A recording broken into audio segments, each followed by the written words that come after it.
Uh, so the prime objective of the class today is to just about give you enough on rotational mechanics so that you can manage your school on the rotational front. Now, some physical quantities which would require a semblance of understanding. I'll first explain those things. And then very quickly, although rotational is a very deep-rooted concept, there are a lot of niceties, a lot of finesse involved with it. But then I'm going to bypass a host of those things today and get you right into some important stuff which will help you manage your school, right, for rotational. And then next class onwards, I'll again move to wave mechanics. The first class you've already been given. We'll finish wave mechanics and then come to core rotational mechanics in a manner that is appropriate. First things first. Now,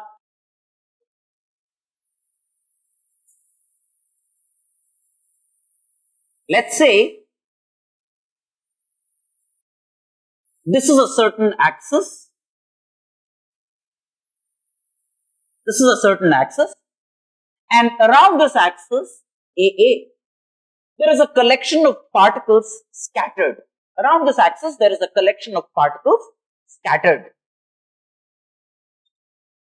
Let's say this is a certain particle Mi. This is a certain particle Mi. And it's at a distance Ri from this axis. It's at a distance Ri from this axis. Now, there could be several Mi's distributed in general at different Ri's from the axis AA. What we do is, for each particle, we look at the mass and we square its distance from the axis AA, and then we perform this operation for each of the masses constituting the system, and we add all of them. We add all of them. I equal to 1 to, let's say, the number of particles that constitute the system. Then this quantity, summation Mi Ri squared, is called the moment of inertia about the axis AA. It's called the moment of inertia of the collection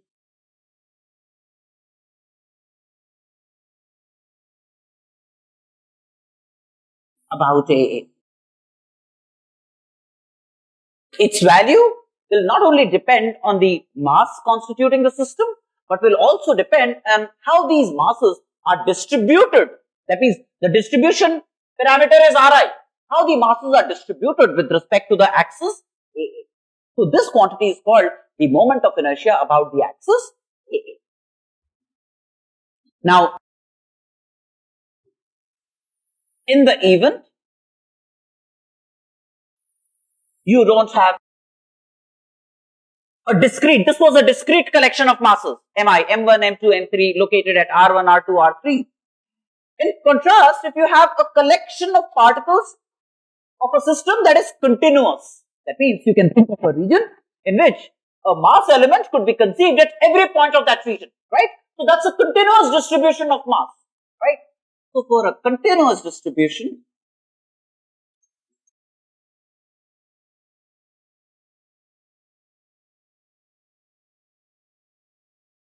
see, this is a continuous distribution of mass. And this is a certain axis. This is a certain axis. And about this axis AA, I want to be able to compute the moment of inertia of the system. About the axis AA, I want to be able to compute the moment of inertia of the system. Then what I do is, since there is mass element everywhere, what I do is, I break this system appropriately into infinite number of mass elements, which is like almost like point particles. This is like a mass element Dn that is constituting the system. Since it's a very, very small mass element, it could be looked upon as a point mass practically. And then this mass element is at a distance r. Is at a distance r. This entire system could be broken down into several dms in general at different r's.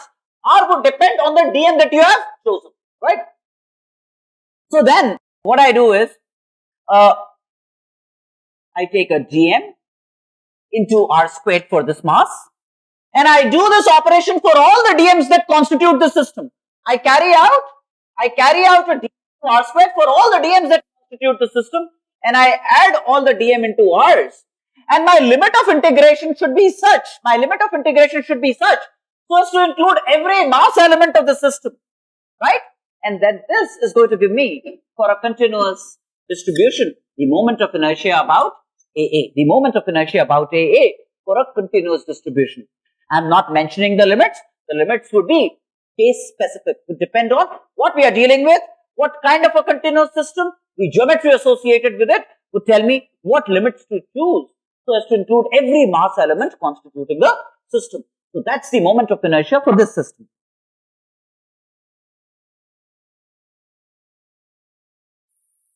Now,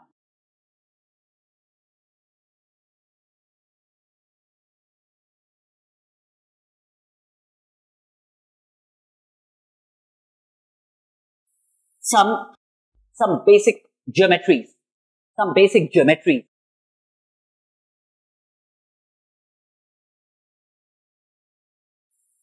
For a continuous system, say I have a thin rod, uniform thin rod of mass m and length L. A uniform thin rod of mass m and length L. This is the rod AB.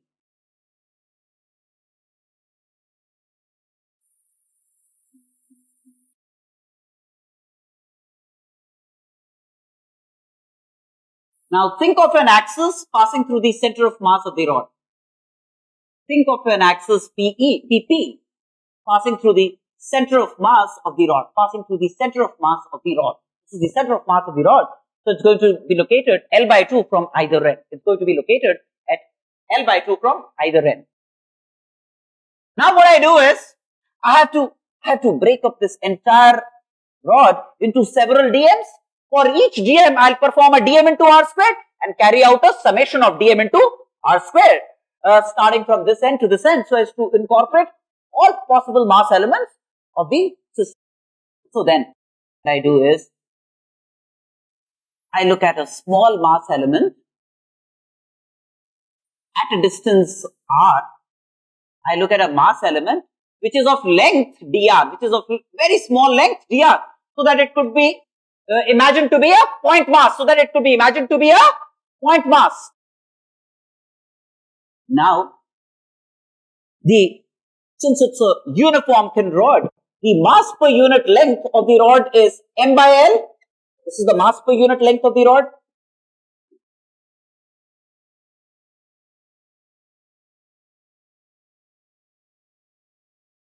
So, what would be the mass of this element? Lambda into dr. Dr is the length, lambda is the mass per unit length, so lambda into dr is the mass of this element.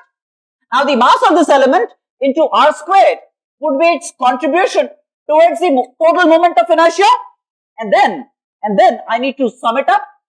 Now, in order to sum it up, I need to include all the drs starting from, let's say if this is r equal to minus L by 2 to r equal to plus L by 2, right? This is r equal to 0, from r equal to minus L by 2 to r equal to plus L by 2, all mass elements would get included, yes or no? So, r equal to minus L by 2 to r equal to plus L by 2, that would give you the moment of inertia about an axis perpendicular to the rod and passing through its center of mass. So, this is perpendicular to the rod, this is an axis perpendicular to the rod and passing through its center of mass. About this axis, passing through the center of mass and perpendicular to the rod, this evaluation would give me the moment of inertia about the axis, yes or no, right? Now, if you plug in lambda equal to m by L, lambda is constant because it's a uniform rod, so lambda is constant, so lambda would scoop out of the integral. So, lambda I write as m by L, the mass per unit length, minus L by 2 to plus L by 2, and then r squared dr, right? And when you integrate r squared, you get r cube by 3, and when you plug in everything, when you supply the limits, plus L by 2 to minus L by 2, then what emerges out of this is 1/12 ml squared, That's the moment of inertia of a thin uniform rod about an axis perpendicular to the axis and passing through its center of. Yes or no? Now, what's the guarantee that the rod is uniform? We can have a non-uniform rod also. A rod in which the mass per unit length is different at different points. A rod in which the mass per unit length is different at different points, right? What to do with such a non-uniform rod? So now this is a result that you want to remember. This is a result that you want to remember for a thin uniform rod. Moment of inertia about an axis perpendicular to the rod passing through its center of mass is a 12th of ml squared, right?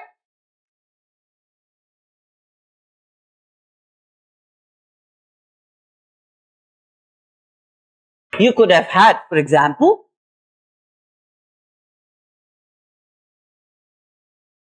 a non-uniform rod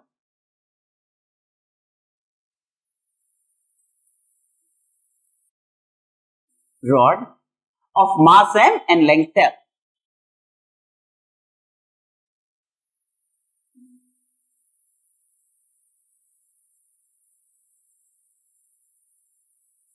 And I want to be able to compute the moment of inertia of this rod about an axis passing through the center of mass. This is an axis AA passing through the center of mass.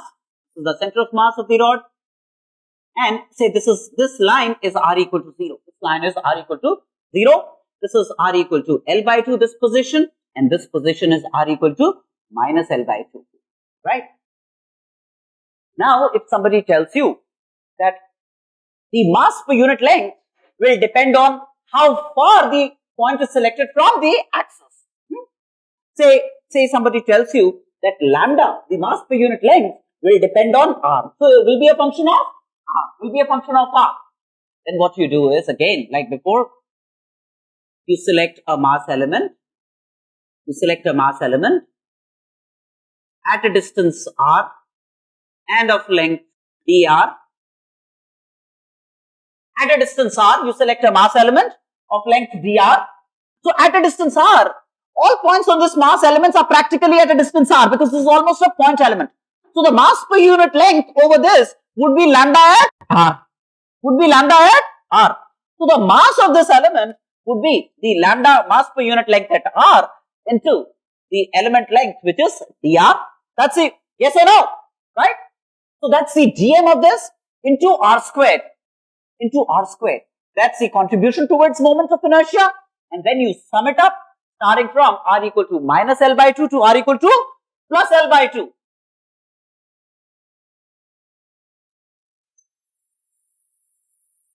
That will give you the moment of inertia about the center of mass, about an axis perpendicular to the rod passing through its center of mass. Now, the exact evaluation of this integral will depend on how lambda varies with r. I mean, somebody might say lambda is some k times r. So you will plug in k times r, take the k out, you will have a r cube to integrate, and so on and so forth.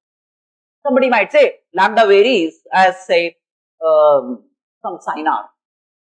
Alright, so you will plug in sin r and then evaluate the integral and so on and so forth. So this, in general, when the rod is non-uniform, the exact moment of inertia would depend on how lambda is varying with r. Yes or no? Got me? Now,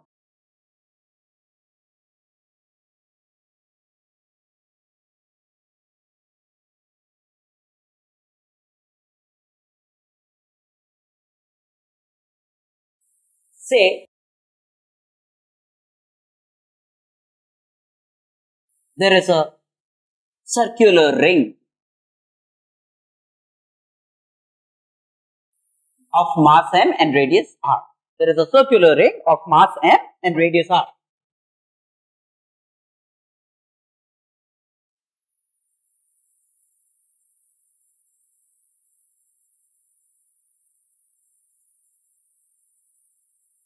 All points on the ring are at a distance r from the center O of the ring, right?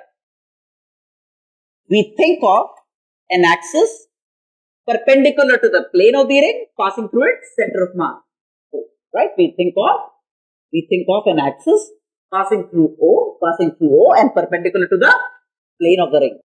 Means essentially something like this. This was the ring. This was O. This was an axis perpendicular to the plane of the ring. This was an axis perpendicular to the plane of the ring, passing through the center of mass of the ring, or the center of the ring. Here.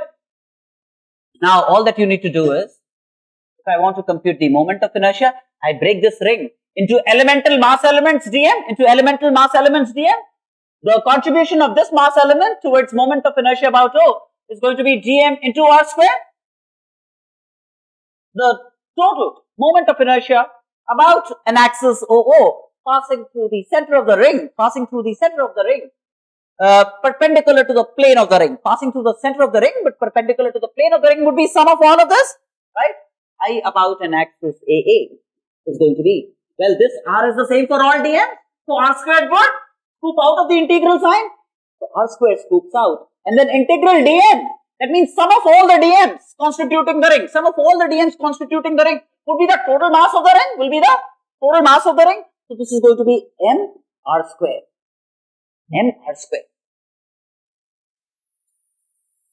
So, moment of inertia about an axis passing through the center of the ring, perpendicular to the plane of the ring, is mr square. What if the ring was non-uniform? That means mass per unit length is different along the circumference.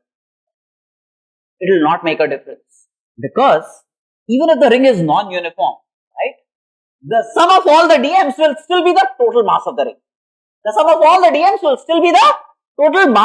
So even if the ring is non-uniform, the moment of inertia about this axis will still be dm into r squared. Some r squared will still come out, and integral dm will still be the total mass.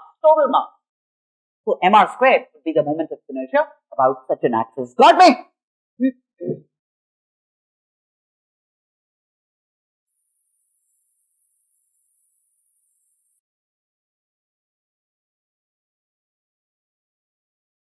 Suppose instead of a full ring, you had a ring that constituted just a sector. Right? Say, this was the ring. Now the ring has mass m and is not a full ring, radius r, and it subtends an angle theta at the center.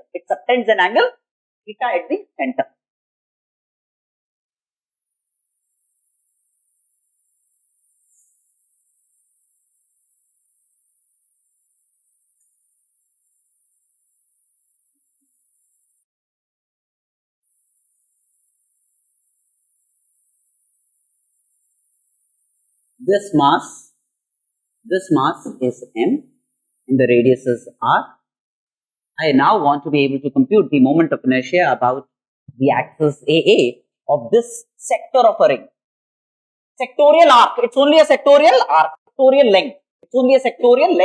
Not a sectorial area, but just a sectorial length, because the mass is prevalent only here, right?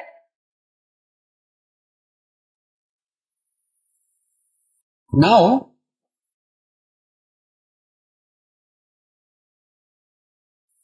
this, let's say, would have been just an extrapolation of this sector to make a, I just imagine a full ring of which this is a sector, right? This is just my imagination, the actual ring is just this much, right? Now, let's say,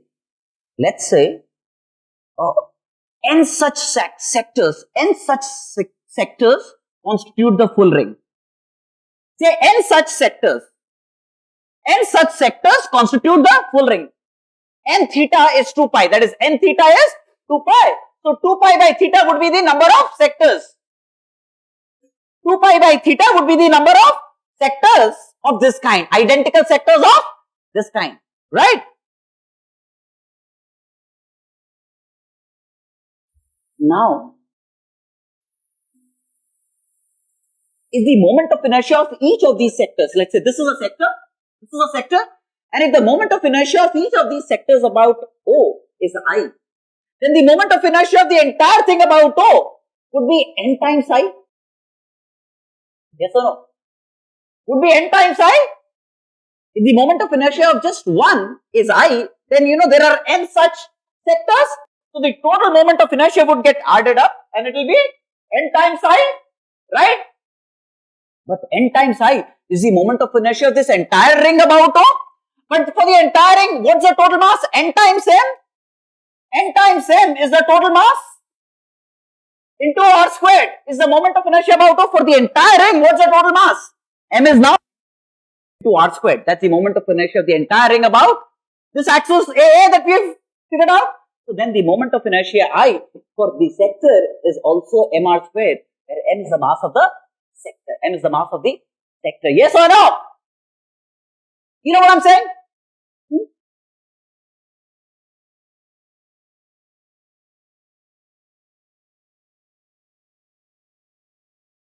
Is that all right?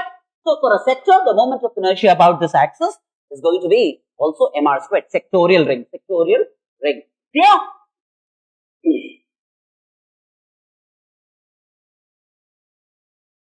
If you had, say, a uniform disk, you understand the difference between a ring and a disk, right?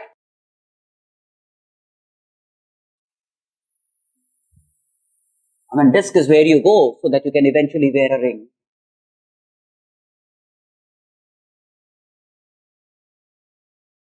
So disk,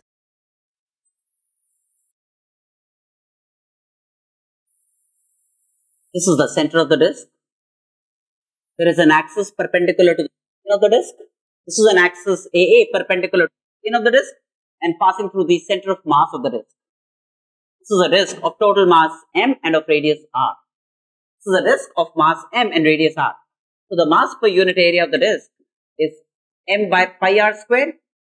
Is sigma mass per unit area on the surface of the disk.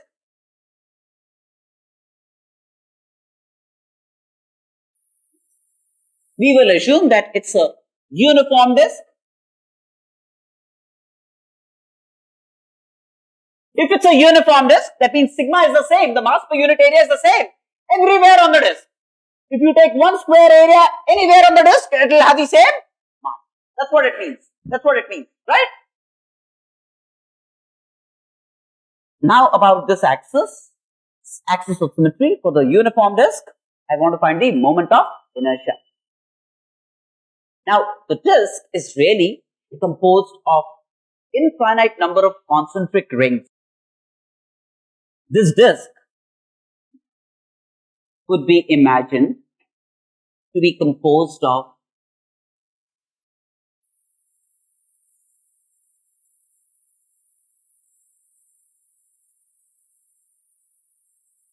infinite number of such rings.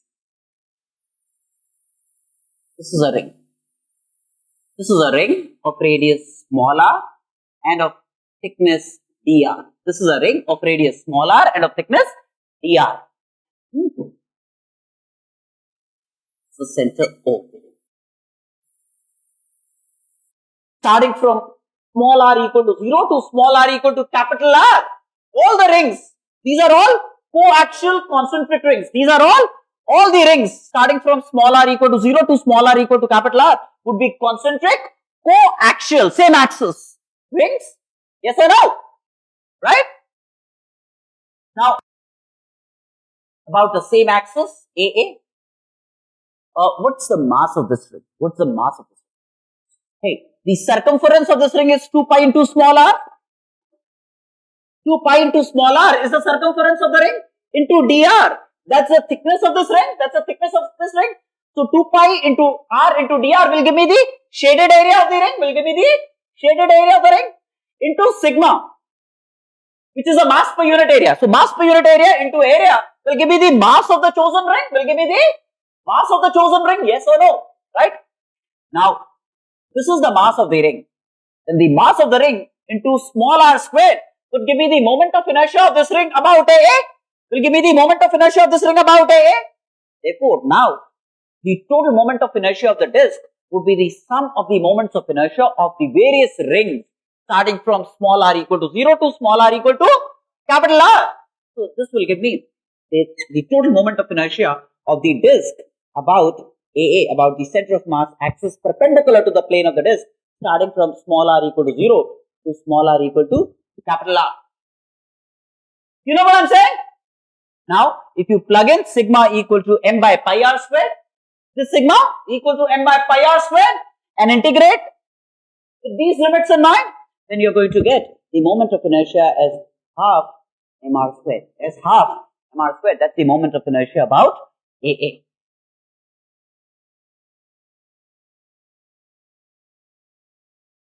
If the disk was non-uniform, then sigma will depend on small r. For different r's, the mass per unit area would be different. Then you can't take sigma out of the integral sign. Sigma would have to be factored in. Somebody would have to tell you how sigma is varying with small r. You'll have to plug in this sigma as a function of r and integrate along with it. And you'll get the moment of inertia about this symmetric axis passing through the center of mass perpendicular to the plane of the disk. Got it?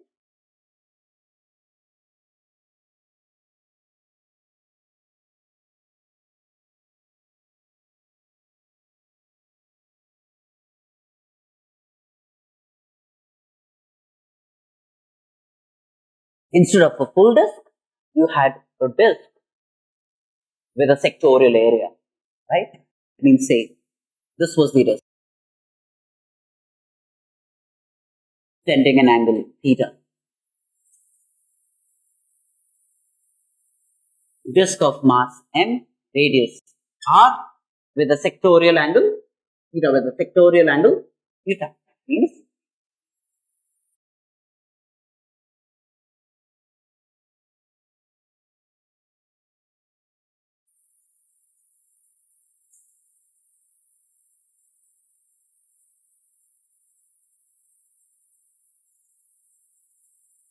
this is the mass, this is the disk. This is the axis AA, which is passing through O, and it's perpendicular to the plane of the disk. Perpendicular to the plane of the disk. Right? Clear? Hey, m is the mass of the sectorial disk. Sectorial disk. Clear? Say, n such units constitute the full disk. N such units constitute the full disk. Right? So then, if I is the moment of inertia of each constituent, if I is the moment of inertia of each constituent, right? Ni is the total moment of inertia about A. Ni is the total moment of inertia about A. Yes or no? And that must be equal to the moment of inertia of this entire disk about A. Now the entire disk has mass Nm by 2 into r squared. For the entire disk, the moment of inertia is mass of the entire disk by 2 into r squared, which is Ni, where I is the moment of inertia of each of the n units that constitute the disk. So then the moment of inertia of a sectorial disk is also half of mr squared, half of mr squared. Got it? So if you had, say, a semicircular disk, for example, this is a semicircular disk, and this was the axis. Mass of the disk is n and r was the radius. Then what would be the moment of inertia about this axis? Same, half mr squared. In this case, theta is 180 degrees. That's all. So half mr squared would still be the moment of inertia. Got me? Now,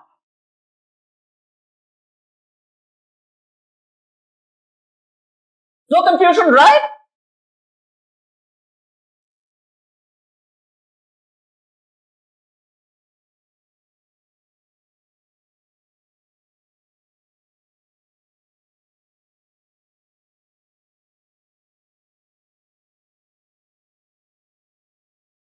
See, you had a rectangular lamina. You had a rectangular lamina.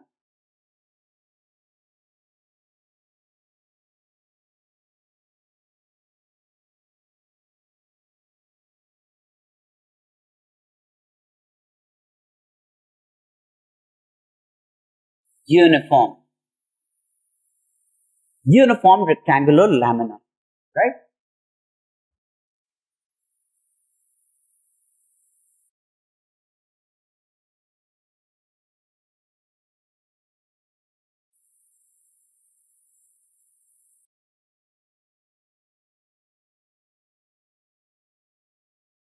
A by B. The rectangular lamina is A by B. Length, width are A and B, and the mass is M. That means the mass per unit area is M by AB. Is the mass per unit area. Is the mass per unit area of the rectangular lamina. Right? Now,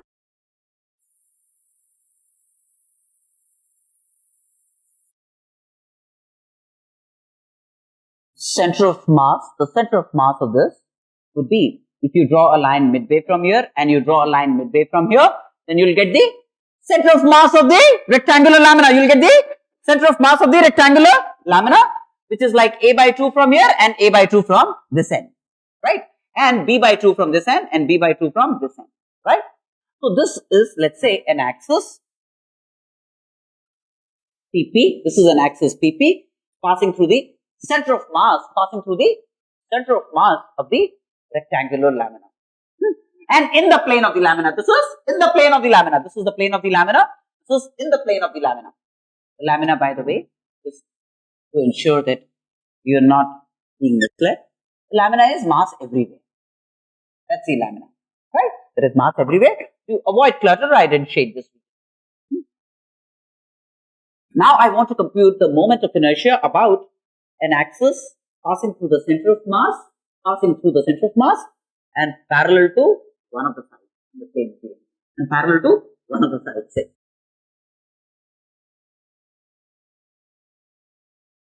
Now, it's all about, when you're computing moments of inertia of geometry, it's all about choosing your mass elements appropriately. Just about choosing your mass elements appropriately. Once the choice of mass element is sanguine, then you are right there to evaluate the moment of inertia, right? Now for the square element, what I do is, I select a mass element like this. dm. At a distance r, I select a mass element dr.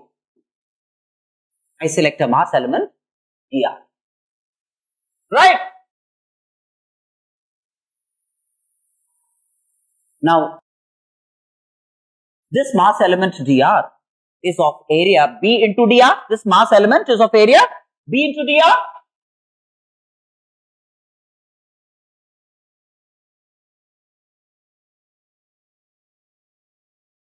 B into dr is the area of this shaded element, yes or no? B is the length and dr is the width, right?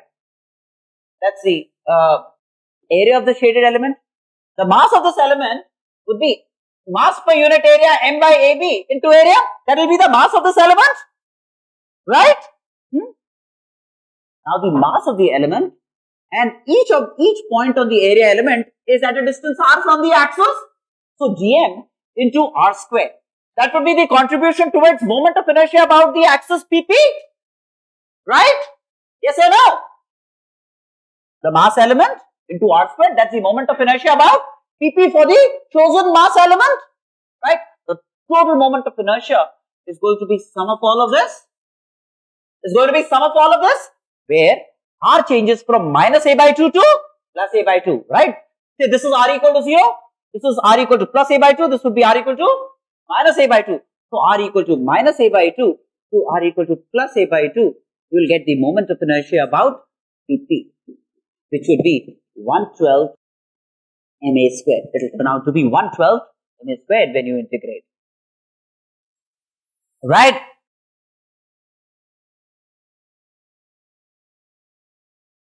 So about this axis, it's going to be 1/12 ma squared. If you choose an axis parallel to this, passing through the center of mass, it's going to be 1/12 mb squared. 1/12 mb. Clear? And instead of a rectangular lamina, it's a square lamina. Then a equal to b, and the moments of inertia would be the same about both the axes.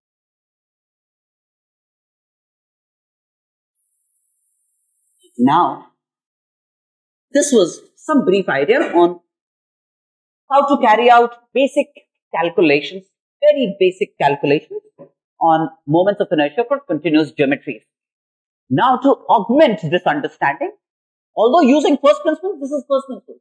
One could have computed moment of inertia of just about anything from first principles. You didn't need to know anything else. If you knew integral dm into r squared, choice of dm's, supply of limits in place, you're right there, right? But then, as a supporting role, there are a couple of theorems that will help you evaluate moments of inertia about a variety of axes for the same geometry. Given moment of inertia of a geometry about one axis, then to compute moment of inertia about another axis, let's say a certain theorem could be used, or a bunch of theorems could be used that will prevent messy calculations ab initio, right? Now, one basic theorem is what we refer to as the parallel axis theorem.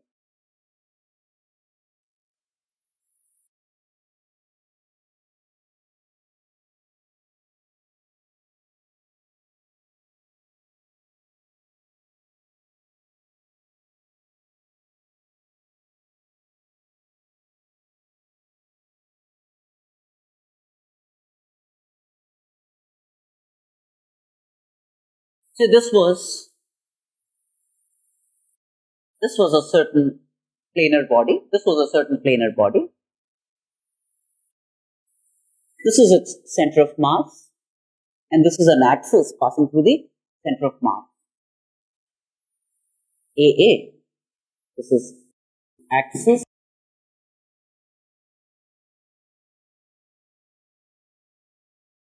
passing through the center of mass. Just any axis passing through the center of mass. Could be any axis. I mean, it need not be necessarily along this plane. It could be perpendicular to the plane. It's just about any axis passing through the center of mass. Now, first of all, don't get bounded by the fact that the axis has to lie, or there has to be a point of intersection between the body and the axis. The axis could be entirely outside the realms of the body. That's all right. That's never an issue, right? Which you'll realize once I get into the thick of rotational mechanics. But then let's say this is some other axis BB, which is parallel to this axis. This is some other axis BB, parallel to AA, where AA is an axis passing through the center of mass, and BB is just some other axis passing through the parallel to the axis passing through the center of mass. And let's say the two axes are separated by a distance. The two axes are separated by a distance.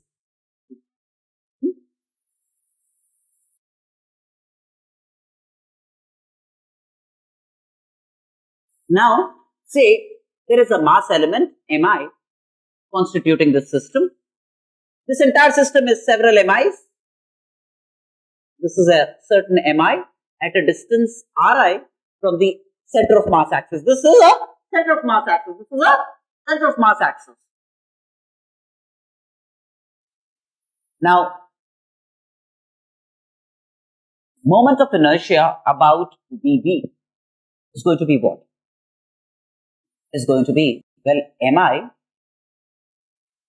distance from this could have been Ri plus D or D minus Ri. Ri plus D or D minus Ri. It could have been anything, isn't it?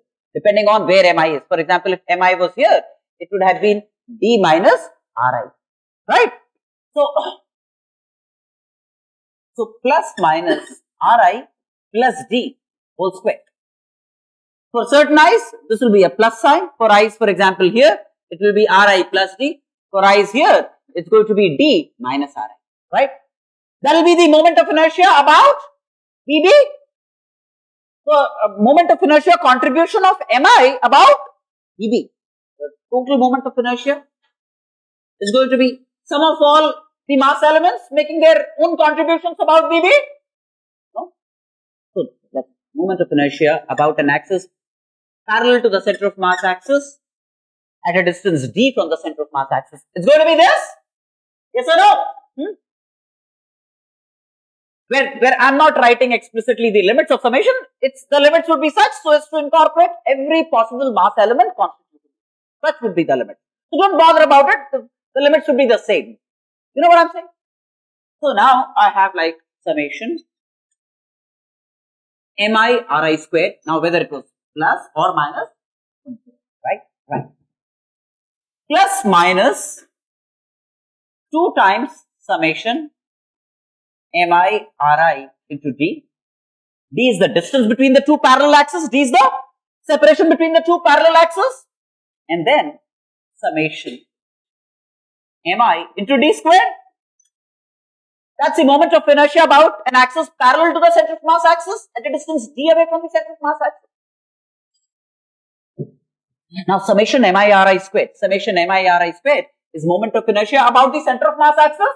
Is the moment of inertia about the center of mass axis. Summation mi ri squared.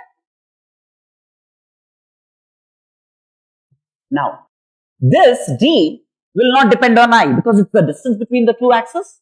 It's the distance between the two axes. So d is the same for all i's. So d can come out of the summation sign. D can come out of the summation sign. Yes or no? It's a constant. So it comes out of the summation sign. D is the same for, so this will be plus minus 2d. 2d. Now, similarly, this d squared can also come out of the summation sign. Right? It has nothing to do with I. It's the distance between the two axes. So then this d squared also manages its way out.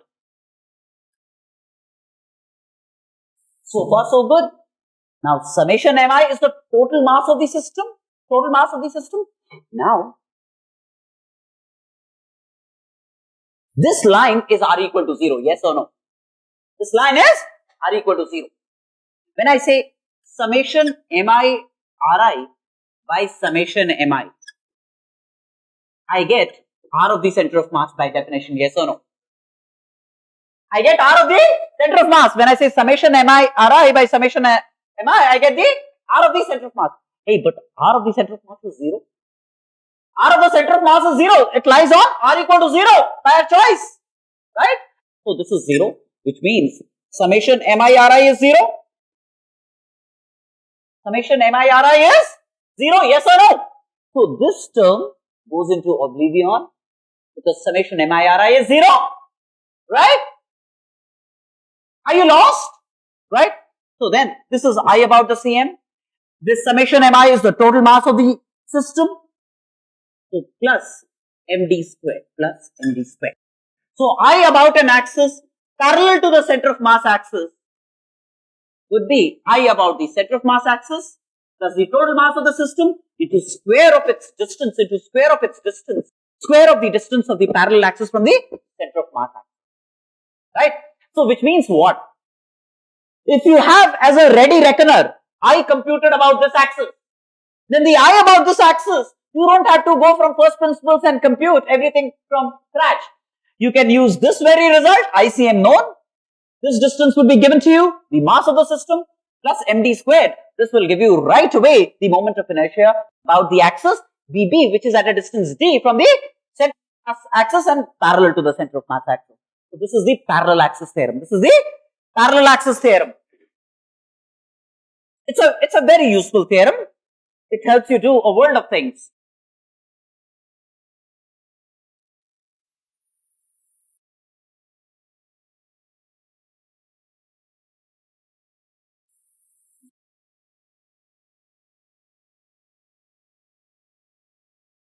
For example, this was the uniform rod, mass m, length L.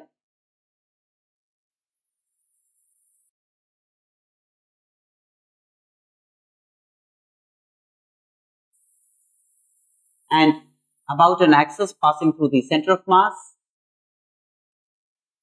I already know ICM for this. It's going to be 1/12 ml squared for a uniform rod. Right? Now, if I want to find the moment of inertia about this axis, call it BB, then from parallel axis theorem, I about BB is going to be I about a parallel axis passing through the center of mass, which is 1/12 ml squared, plus m into d squared. The distance between them is L by 2. Yes or no? D is now L by 2.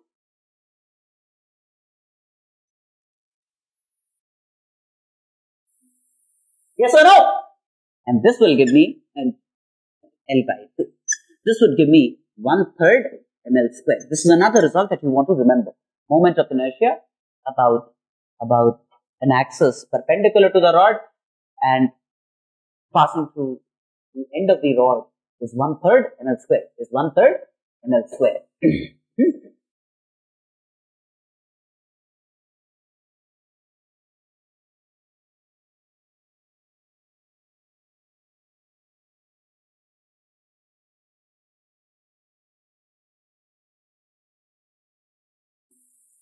Now,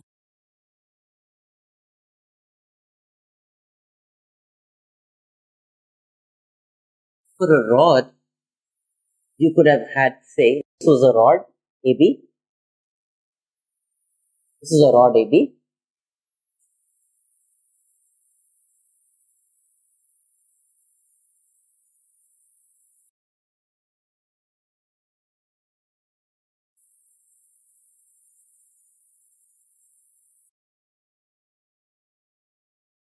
And now I think of an axis PP. I think of an axis PP that makes an angle theta with the rod. That makes an angle theta with the rod. And I want to compute the moment of inertia of this rod about an axis which is inclined at a certain angle with respect to the rod. Inclined at an angle theta with respect to the rod. What I do is, I select a mass element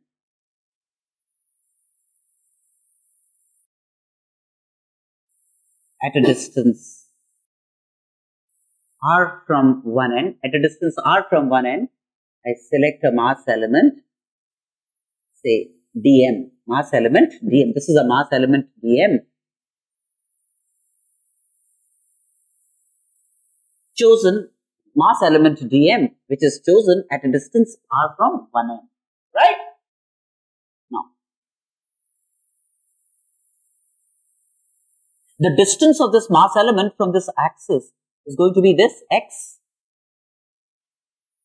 where what is x? X is r sine theta, as you can see. X is r sine theta. If I have to compute then the moment of inertia about PP, then I take the mass element which is dm into x square. The distance from the axis is going to be x square, right? So r squared sine square theta, right? And then I sum it up, starting from r equal to 0 to r equal to L. Starting from r equal to 0 to r equal to L.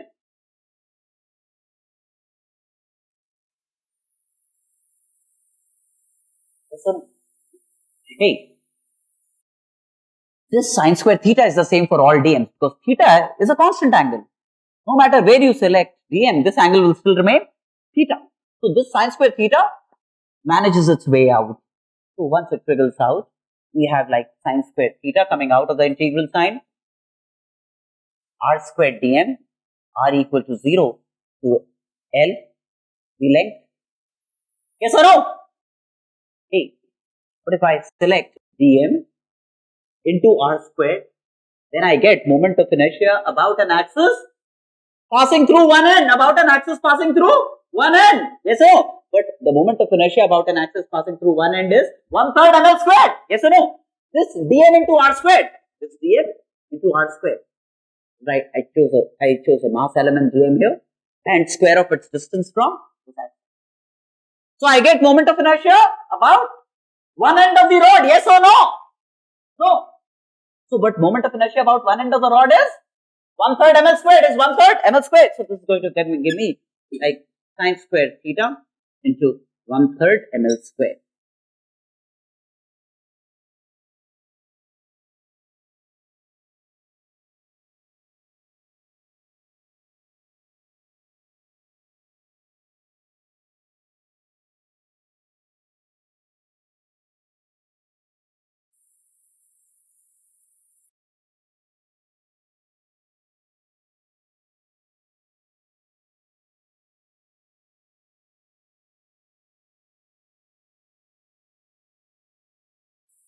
Now,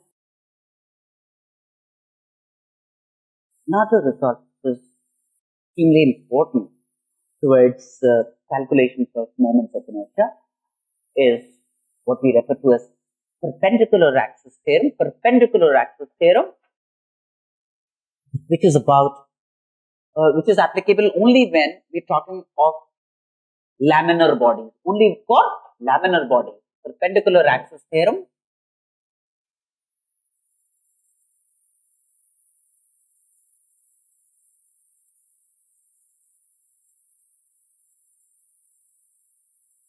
true only for laminar bodies.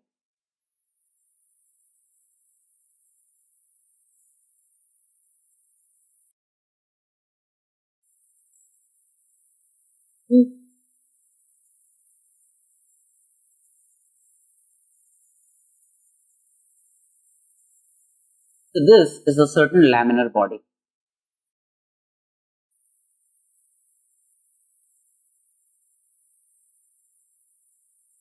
And the laminar body lies in the xy plane, This is the xy plane in which it lies. And perpendicular to the plane of the lamina is the z direction. Perpendicular to the plane of the lamina is the z direction. Clear? Now,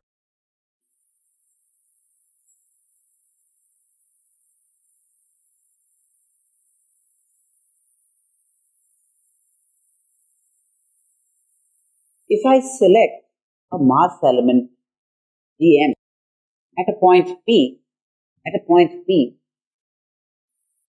whose coordinates are x, y. Z is 0 obviously because it's in the plane. So Z is 0, right? A mass element P at a point x, y, at a point x, y on the plane of the lamina.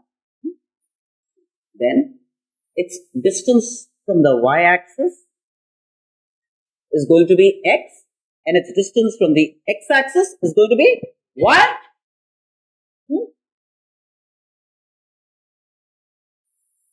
Now, if dm is the mass of this element,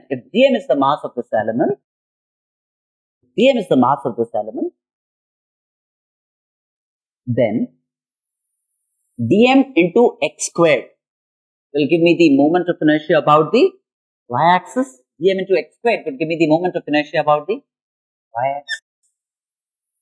Right? So, the total moment of inertia about the y-axis would be sum of all of this.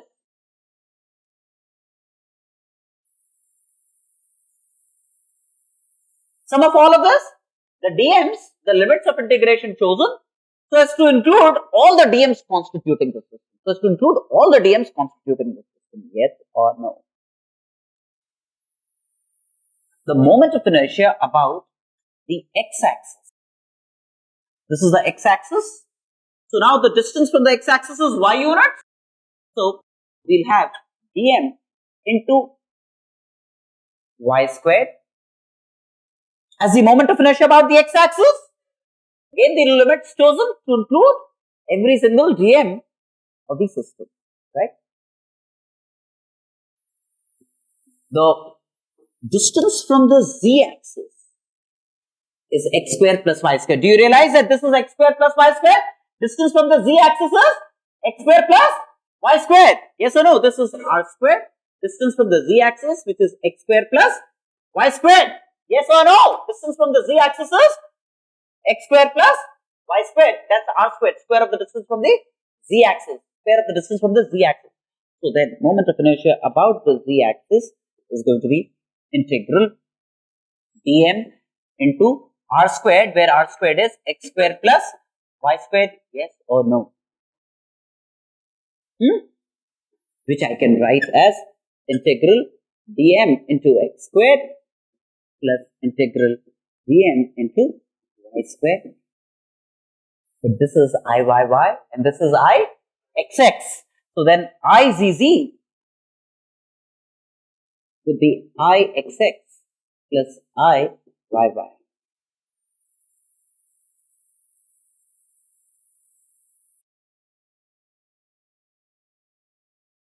So if the lamina is located in the xy plane, and the z direction is perpendicular to the plane of the lamina, then the moment of inertia about a perpendicular axis, this is a perpendicular axis, would be some moments of inertia about the x and the y axis that lie in the plane of the lamina, It's true only for laminar bodies. So then this is what's referred to as the perpendicular axis theorem. Got me? That's the perpendicular axis theorem.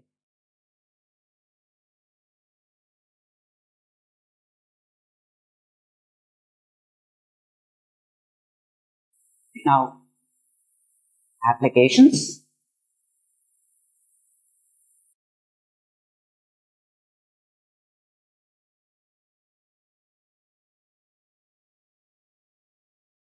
Say, you have a ring, mass m, radius r.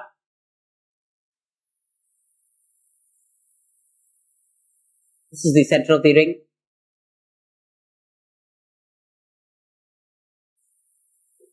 Now, this is the moment of inertia about this axis, perpendicular to the plane of the board. I've already told you is mr squared, right? Now, we can again think of an axis AA and an axis BB. These are two perpendicular diameters. That could be looked upon as the x and the y axis. Perpendicular to the plane could be looked upon as the yes. So then essentially, this is the ring. This is CC, which is perpendicular to the plane of the ring, and now ICC would be IAA plus IBB. That's perpendicular axis theorem. I about an axis perpendicular to the plane of the ring is going to be IAA plus IBB. ICC is going to be IAA plus IBB. That's perpendicular axis theorem. So ICC is going to be IAA plus IBB. Hey, quick from symmetry. Whether you compute moment of inertia about AA or you compute moment of inertia about BB, you're going to get the same value. So IAA is equal to IBB. And then if IAA is IBB, then each would be half ICC. Each is going to be half of ICC. But ICC is mr squared. So it's going to be half mr.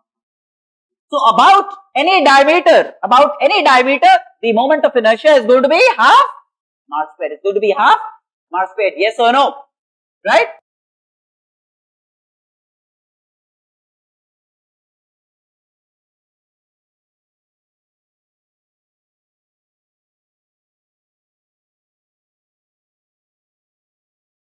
Now, in contrast, again ring, mass m and radius r.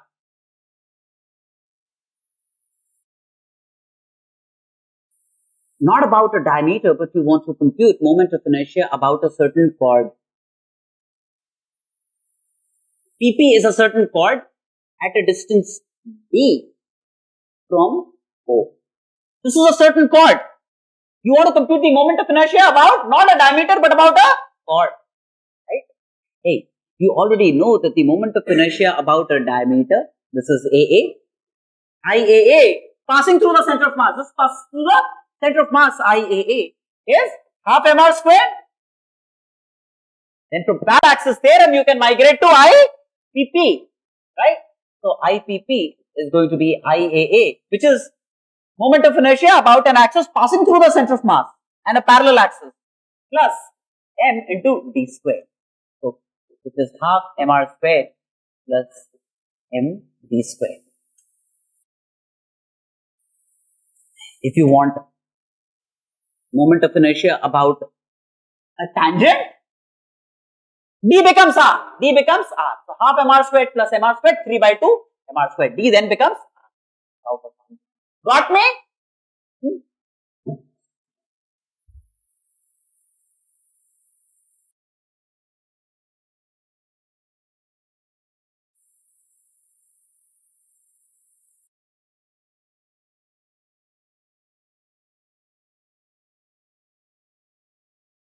Similar stuff for disk.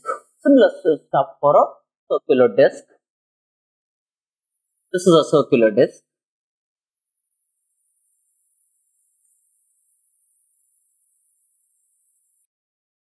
Mass m, radius r.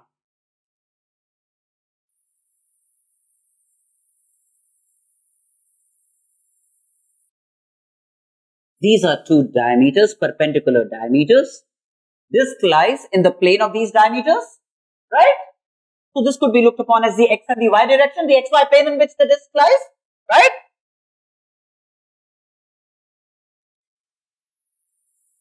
This is the center of mass axis. This is the center of mass axis, which is, let's say, the z direction. This is the z direction, right? Z direction. So then very clearly, IZZ is going to be, IZZ is like this. It's going to be like this. It's going to be IAA plus IBB.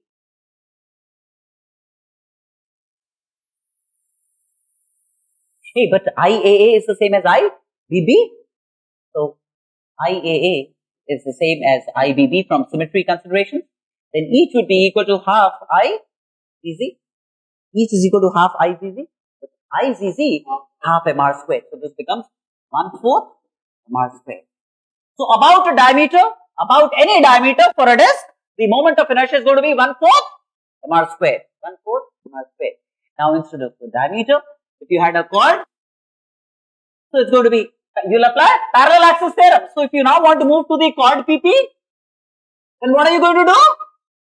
I about PP is going to be I about an axis passing through the center of mass, which is 1/4 mr squared plus md squared plus md squared. About a tangent, d becomes r. It will become 5 by 4. Got it? Are you fine with this?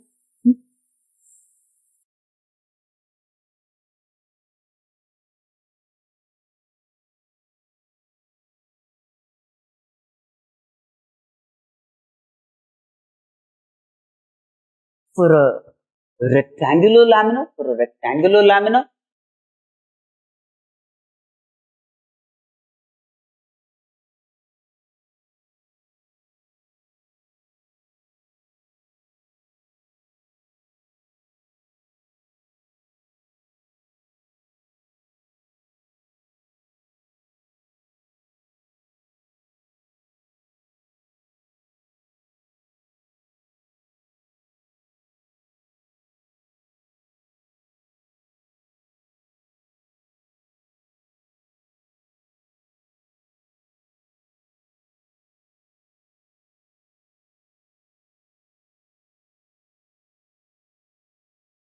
this is a rectangular lamina, and I have already told you IAA is 1/12 MA squared.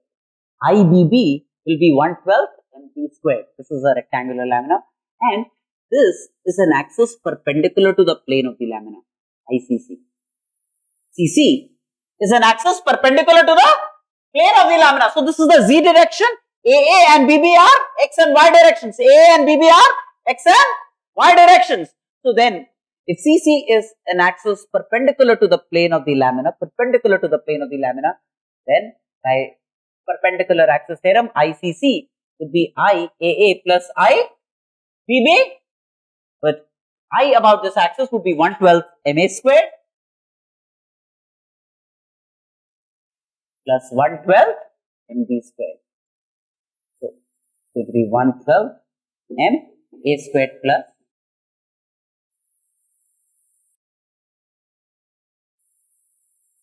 Are you alright with this? Huh? If you put A equal to B, you'll get that for a square, 1/6 MA square. So if it's a square lamina, then about this, it's going to be 1/6 MA square, right? Now,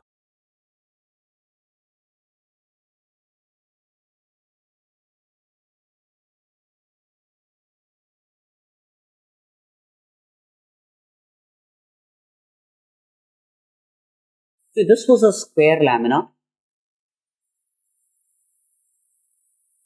A by A,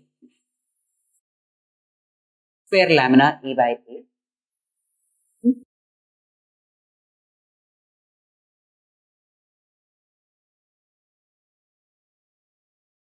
What we figured out is about this axis perpendicular to the plane of the lamina, it's 1/12 MA squared plus 1/12 MA squared. So that makes it 1/6 MA squared. For a square about an axis passing through the center of mass and perpendicular to the plane of the square lamina, it's going to be 1/6 MA squared. Yes or no? 1/6 MA squared. Is that all right? Right? Now, the lamina is A, B, C, D. You can have an axis. You can have an axis which is along the diagonal of the square lamina. You can have an axis which is along the diagonal of a square lamina. This is diagonal of a square lamina, right? The two diagonals of the square lamina are perpendicular, yes or no? So AC will be perpendicular to BD. AC could be perpendicular to, would be perpendicular to BD, yes or no? So I can look upon this as my X direction, this as my Y direction, and this is the Z direction, yes or no? Right? So about the Z direction, which is perpendicular to the plane of the lamina, the moment of inertia is 1/6 MA squared, like I told you. 1/12 MA squared plus 1/12 MA squared, 1/6 MA squared about this axis, and that must be IAC plus IBD, where AC and BD are the two diagonals. Now, again, moment of inertia about AC will be the same as the moment of inertia about BD from symmetry considerations, right? So then, IAC is IBD, right? Each then will be 1/12 MA squared. So, about the diagonal for a square lamina, it's 1/12 MA squared, yes or no? Right?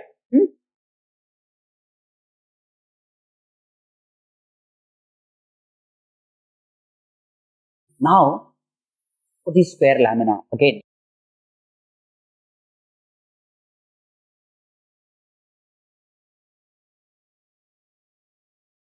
this is the diagonal AC.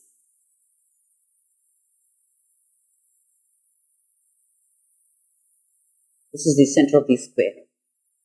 This is the center of the square. I think of an axis like this, PP. I think of an axis PP like this.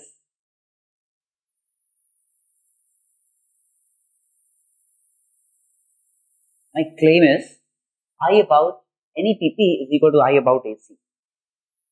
Reason being, when you tilt this diagonal, the elements that you are adding here, those are being taken care of there. So you will have the same kind of mass. This is referred to this diagonal. If I rotate this diagonal, then there is extra mass element here, right? So the same kind of mass elements will appear there, in this set. So the moment of inertia will not change. I about AC for a square will be actually equal to I about PP. So this is irrespective of the angle that PP makes with AC. Think about it independently for a while. Not now, later on, but this is for your consumption. I about AC we figured out is 1/6 MA square. I claim that I about PP, which also passes through the center, will also be 1/6 MA square for a square lamina. The same kind of mass distributions would occur of the whole thing in terms of the mass distribution remaining unaltered. Independently think about it. For the time being, I'll move on because, I have a world of things to cover today in the class. So, bear this result in mind and try and accomplish how to arrive at it, how to arrive at what I have just said.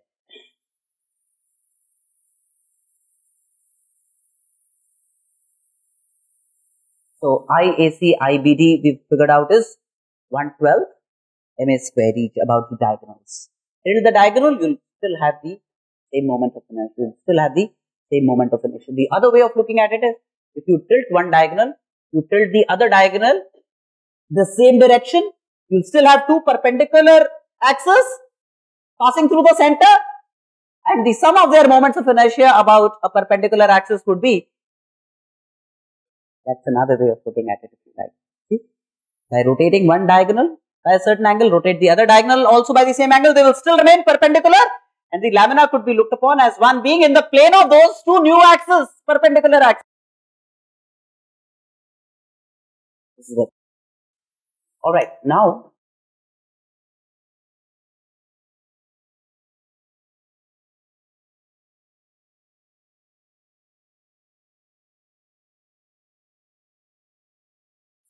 see, this is a rod of mass m and length L.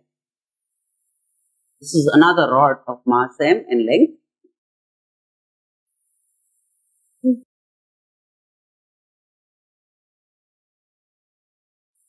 This is a third rod of mass m and length. Mass m and length L. Let's say a third rod AA is a third rod of mass and length L. Let's say this is a certain axis. This is a certain axis. AA is a certain axis.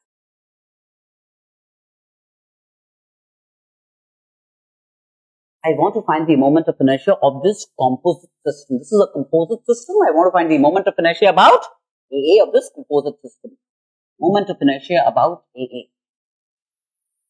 This composite system.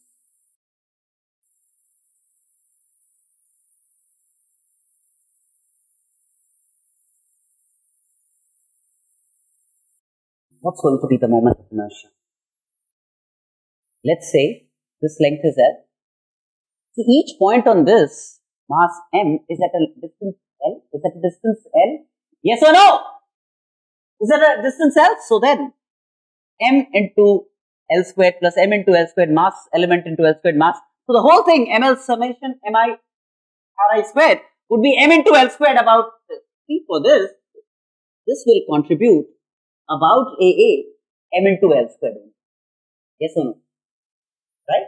Contribution of this about AA is going to be m into L.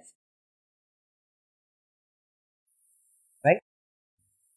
The contribution of this about AA will be 1/3 ml squared. Contribution of this about one end, about this axis is going to be 1/3 ml squared.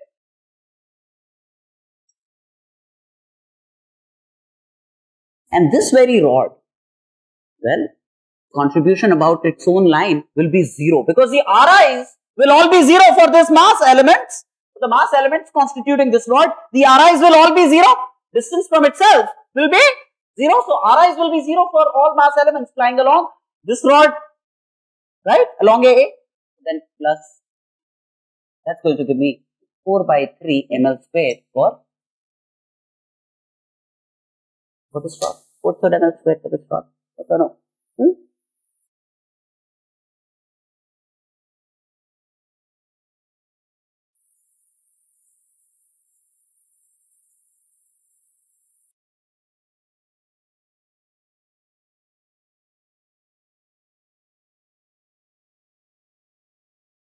Say there is a circular disc of mass m and radius r.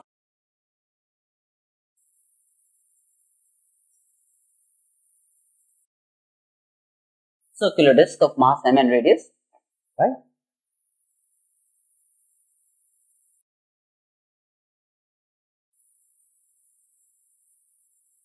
I cut out from this disc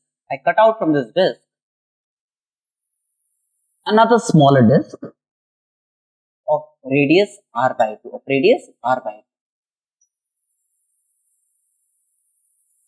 C1 is the center of the original one, and C2 is the center of this, and this radius is r/2. This much I cut out. Okay. So if I cut the whole thing out, small thing out, then I'm left with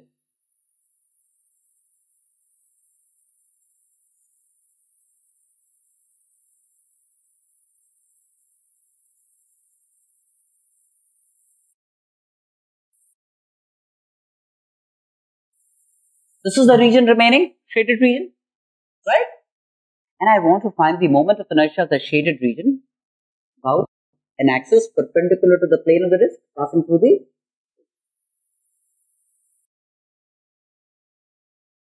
What I do is, from the total moment of inertia of the system, then nothing was cut out. About Cn, C1 was, about this axis was half mr square. About this axis was half mr square, and nothing was cut out.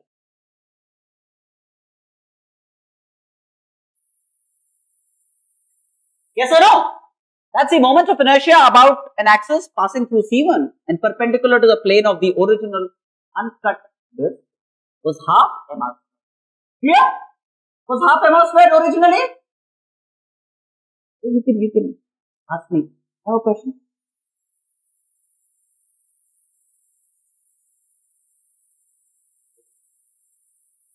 So half mr square was the moment of inertia about an axis perpendicular to the plane of the disk passing through the surface C1, half mr. From this, I want to remove the moment of inertia of this disk about C1. I want to remove the moment of inertia of this disk about C1. From this, I want to remove the moment of inertia of the smaller disk about C1. Now, the moment of inertia, first of all, what's the mass of the smaller disk? N/4. Because if the radius becomes half, the area becomes 1/4. So, the mass will become m/4. Right? So, now the moment of inertia of this about C1 I want to remove. So, what am I going to do? Moment of inertia of this about C2 first, and then I'll use parallel axis theorem to find moment of inertia about C1. So, moment of inertia of this about C2 is half of mass m/4 into r/2 squared, right?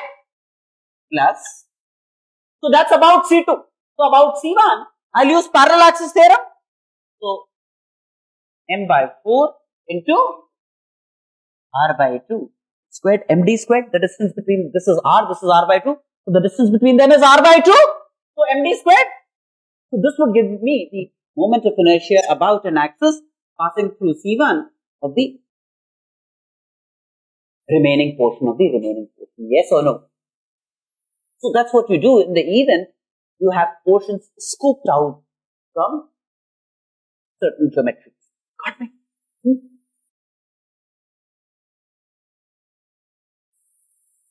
If the radius becomes half, the area becomes 1/4. The mass will become 1/4. Yes or no?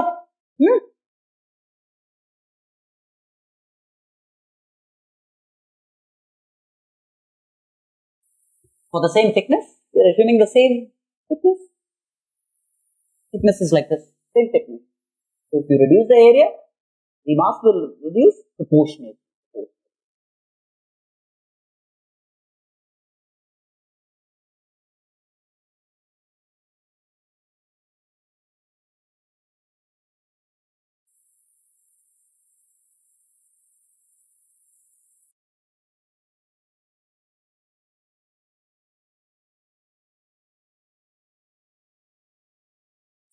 So far so good, right? Not an issue with things.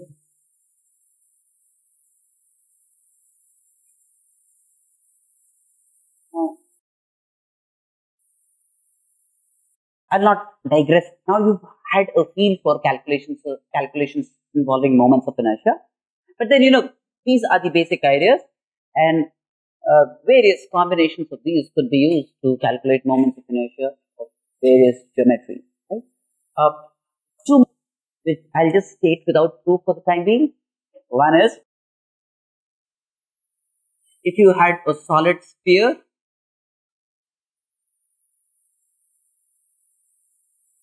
of mass m and radius r, solid sphere of mass m and radius r,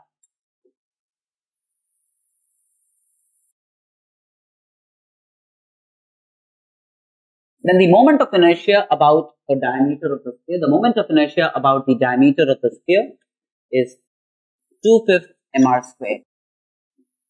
It's 2/5 mr square. About diameter is 2/5 mr square.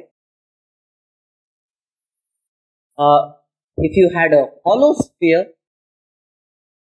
right? If this was a hollow sphere,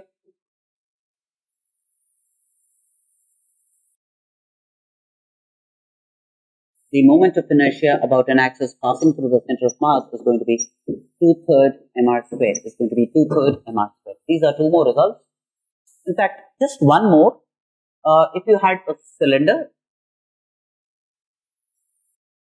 mass m and radius r,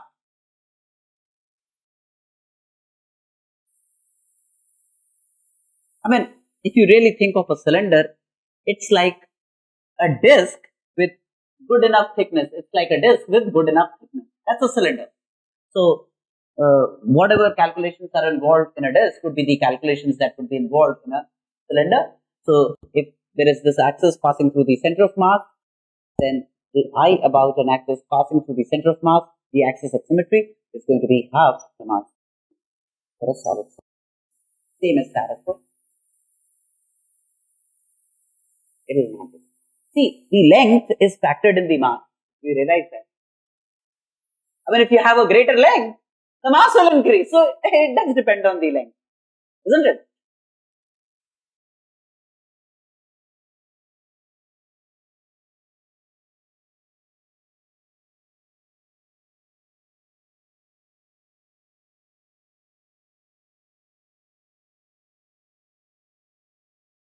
Sumit, Sumit,